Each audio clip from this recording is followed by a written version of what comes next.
John had been a teacher for over 15 years. He wasn't just good at it, he lived for it. The energy of the classroom, the moments when a student's eyes lit up with understanding, the quiet conversations after school where a teenager would finally open up, those were the moments that gave his life meaning. Teaching wasn't just his profession, it was who he was. But one Friday afternoon, everything changed. There had been whispers of budget cuts, talks of restructuring, but John never imagined it would affect him. He had tenure, respect, a track record. Still, the meeting with the principal was brief, polite, final. Just like that, his classroom was no longer his. Driving home that day, John didn't turn on the radio. The silence felt heavier than noise. Every red light gave him more time to think, more time to feel the sting of something he couldn't quite name. He wasn't just losing a job, he was losing a piece of himself. The days that followed were blurry. He told his friends he was fine, but he wasn't. He tried to stay productive, updating his resume, exploring tutoring jobs, but deep down he felt hollow. His mornings had no bell to ring. His evenings had no papers to grade.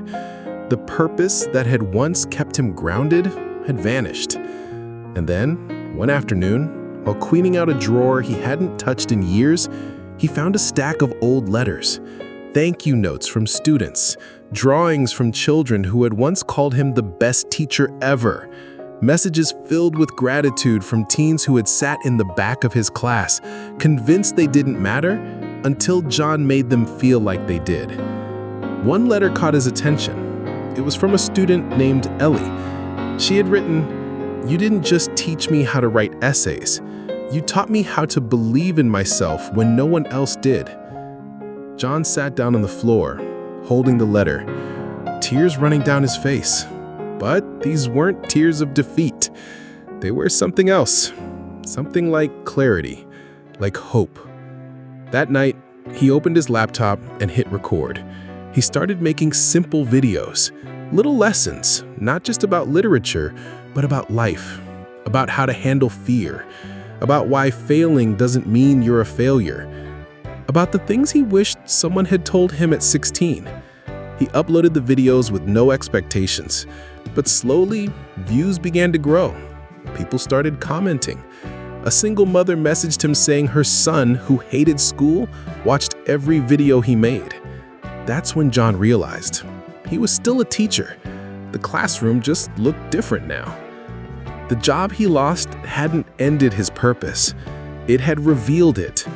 All those years of hard work, every challenge, every heartbreak, they weren't wasted. They were preparing him for something greater, something he never would have found if he had stayed where it was safe.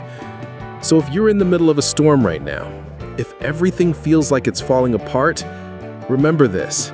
Sometimes life has to strip everything away so you can finally see what's been inside you all along. The hard times aren't breaking you, they're building you. You're not lost, you're being rerouted. And just like John, you might look back one day and realize that what felt like the end was really the beginning. If this story touched something in you, don't stop here.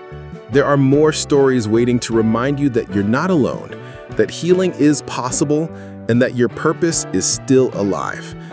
Click to watch the next video. Let's grow together. Let's keep learning. Let's keep rising.